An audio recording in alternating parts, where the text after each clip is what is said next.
প্রিয় ভিউয়ার্স, আবারও চলে আসলাম তোমাদের মাঝে একটি দারুণ খুশির খবর নিয়ে। ডিএম অফিসে গ্রুপ ডি পদে একাধিক পদে কিন্তু কর্মী নিয়োগ করা হচ্ছে। এই পদের জন্য বয়স চাওয়া হয়েছে সর্বোচ্চ 40 বছর পর্যন্ত। শিক্ষাগত যোগ্যতা চাওয়া হয়েছে কেবলমাত্র অষ্টম শ্রেণী পাস। পশ্চিমবঙ্গের যে কোনো জেলার ছেলে এবং মেয়ে উভয় কিন্তু এই পদে আবেদন করতে পারবেন। কোনো রকম পরীক্ষা ছাড়াই কেবলমাত্র ইন্টারভিউর মাধ্যমে কিন্তু তোমাদেরকে নিয়োগ করা হবে। সেক্ষেত্রে কিন্তু দারুণ একটি সুযোগ থাকছে। তো এ টু জেড বিস্তারিত তথ্য একটু জেনে নেওয়া যাক। সব প্রিয় ভিউয়ার্স, তোমরা এখানে দেখতেই পাচ্ছ উল্লেখ করা আছে অষ্টম শ্রেণী পাশের ডিএম অফিসে গ্রুপ ডি পদে কর্মী নিয়োগ।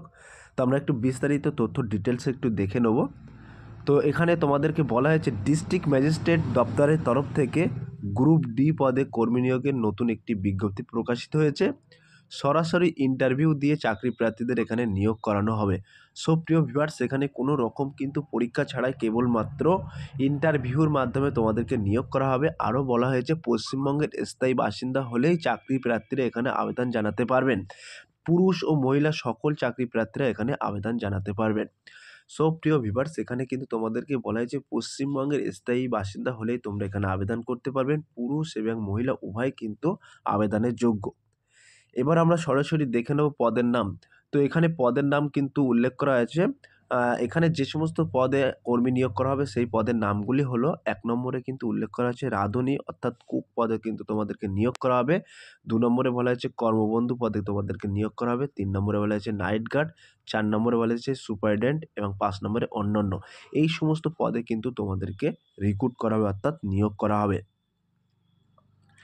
এবার আমরা সরাসরি দেখে নেব শিক্ষাগত যোগ্যতা। শিক্ষাগত যোগ্যতা এখানে কি বলা হয়েছে? বলা হয়েছে এখানে আবেদন জানিয়ে চাকরি করতে ইচ্ছুক প্রার্থীদের ন্যূনতম শিক্ষাগত যোগ্যতা হতে হবে শুধুমাত্র অষ্টম শ্রেণী পাস। তবে যারা সুপারভাইজার পদে চাকরি করতে ইচ্ছুক তাদের এখানে স্নাতক পাস হতে হবে। সো প্রিয় ভিউয়ার্স, এখানে সুপারভাইজার পদ বাকি সব পদের ক্ষেত্রে কিন্তু অষ্টম শ্রেণী পাস হলেই আবেদন করতে পারবেন এবং সুপারভাইজার পদের ক্ষেত্রে কিন্তু তোমাদের স্নাতক পাস হতে হবে। ক্লিয়ার? এবার আমরা সরাসরি দেখে নেব বয়স সীমা। এখানে বয়স কত চাওয়া হয়েছে? বলা হয়েছে এখানে আবেদন জানিয়ে চাকরি করতে চাইলে চাকরি প্রার্থীদের বয়স হতে হবে অবশ্যই ২১ বছর থেকে ৪০ বছরের মধ্যে হতে হবে। তবে এখানে সংরক্ষিত শ্রেণীরা চাকরি প্রার্থীরা রয়েছেন তারা সরকারি নিয়ম অনুযায়ী বয়সে ছাড় পেয়ে যাবেন। সো প্রিয় ভিউয়ার্স, এখানে কিন্তু তোমাদের সর্বনিম্ন বয়স চাওয়া হয়েছে ২১ থেকে সর্বোচ্চ ৪০ বছরের মধ্যে তোমাদের যদি বয়স হয়ে থাকে তাহলে কিন্তু তোমরা এই পদে আবেদন করতে পারবেন। এবং যে সকল প্রার্থীরা এসসি, এসটি, ওবিসি এই সমস্ত ক্যাটাগরি থেকে বিলং করছেন তাদের ক্ষেত্রে কিন্তু সরকারি নিয়ম অনুযায়ী বিশেষ ছাড় দেওয়া হবে।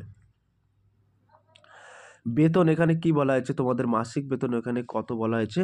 বলা হয়েছে এখানে যারা সুপারভাইজার পদে চাকরি পাবেন তাদের প্রতি মাসে ১৫,০০০ টাকা করে দেওয়া হবে এবং অন্যান্য সমস্ত পদের জন্য কিন্তু ৫,০০০ থেকে ৮,০০০ টাকা পর্যন্ত তোমাদেরকে প্রতি মাসে বেতন দেওয়া হবে।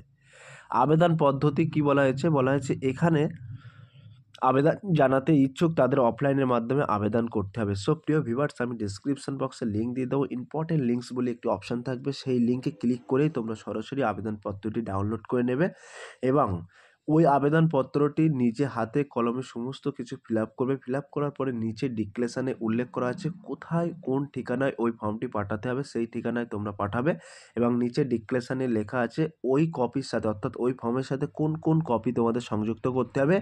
সেই সমস্ত কপি তোমরা সংযুক্ত করে নির্দিষ্ট টাইম ও ঠিকানায় পৌঁছে দিলে কিন্তু তোমাদের আবেদন প্রক্রিয়া সম্পূর্ণ হয়ে যাবে। তো তোমরা কিভাবে ফিল আপ করবে সেটিও কিন্তু আমি এখানে মেনশন করে দিয়েছি। তো তোমরা দেখতে পাচ্ছ বলা হয়েছে প্রথমে অফিসিয়াল নোটিশ থেকে আবেদনপত্রটি ডাউনলোড করতে হবে। ২ নম্বরে বলা হয়েছে এরপর আবেদনপত্রটি ভালোভাবে ফিল আপ করতে হবে। ৩ নম্বরে বলা হয়েছে এরপর আবেদনপত্রের উপর ডান দিকে একটি পাসপোর্ট সাইজের ফটো, নিচে চাকরি প্রার্থীর সিগনেচার করতে হবে।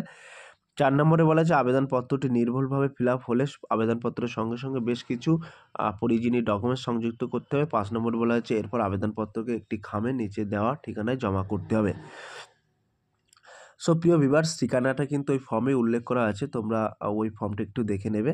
তো আমরা সরাসরি দেখে নেব নিয়োগ পদ্ধতি। তো এখানে তোমাদের সিলেকশন প্রসেসটা বলা হয়েছে ইন্টারভিউর মাধ্যমে কিন্তু তোমাদেরকে নিয়োগ করা হবে। কোনো রকম পরীক্ষা ছাড়াই কিন্তু কেবলমাত্র ইন্টারভিউর মাধ্যমে নিয়োগ করা হবে।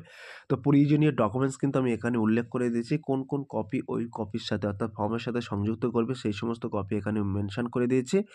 তো ১ নম্বরে বলা হয়েছে বয়সের প্রমাণপত্র বা মাধ্যমিকের অ্যাডমিট কার্ড। ২ নম্বরে শিক্ষাগত যোগ্যতার প্রমাণপত্র। ৩ নম্বরে স্থায়ী বাসিন্দা প্রমাণপত্র। ৪ নম্বরে আধার কার্ড অথবা ভোটার কার্ড। 5 নম্বরে বলা হয়েছে পাসপোর্ট সাইজের ফটো, 6 নম্বরে বলা হয়েছে জাতিগত শংসাপত্র যদি থাকে, 7 নম্বরে বলা হয়েছে অভিজ্ঞতা সার্টিফিকেট যদি থাকে, 8 নম্বরে বলা হয়েছে অন্যান্য প্রয়োজনীয় ডকুমেন্টস অর্থাৎ আদার্স এক্সপিরিয়েন্স, তোমাদের যদি কোনো এক্সপিরিয়েন্সের সার্টিফিকেট থাকে সেটা কিন্তু তোমরা মেনশন করতে পারো। তো এবার আমরা সরাসরি দেখে নেব আবেদনের শেষ তারিখ। তো আবেদনের শেষ তারিখ কিন্তু বলা হয়েছে 25শে নভেম্বর আবেদন প্রক্রিয়া শুরু হয়েছে এবং আবেদন শেষ হবে কিন্তু 12ই ডিসেম্বর। এই 12ই ডিসেম্বরের মধ্যে কিন্তু তোমাদের আবেদন প্রক্রিয়া সম্পূর্ণ করতে হবে। এখানে কিন্তু আমি একটি অফিসিয়াল ওয়েবসাইট মেনশন করে দিচ্ছি। এই অফিসিয়াল ওয়েবসাইটের মধ্যে প্রবেশ করে কিন্তু তোমরা A to Z খুঁটিনাটি বিস্তারিত তথ্য কিন্তু তোমরা জানতে পারবে এবং আমি ডেসক্রিপশন বক্স ইম্পর্টেন্ট বলে একটি লিঙ্কস দিয়ে দেবো। সেই লিঙ্কে ক্লিক করে কিন্তু তোমরা সরাসরি A to Z খুঁটিনাটি বিস্তারিত তথ্য কিন্তু তোমরা জেনে নিতে পারবে। সো প্রিয় ভিউয়ার্স, A to Z বিস্তারিত তথ্য কিন্তু স্টেপ বাই স্টেপ তোমাদের মাঝে তুলে ধরলাম। যদি আজকের এই ভিডিওটি ভালো লেগে থাকে প্লিজ লাইক, কমেন্ট এবং শেয়ার করে দিন বন্ধুদের মাঝে। ফিরে আসছে আগামী দিনে তোমাদের জন্য ভেরি মোস্ট ইম্পর্টেন্ট টপিক প্রশ্ন উত্তর নিয়ে।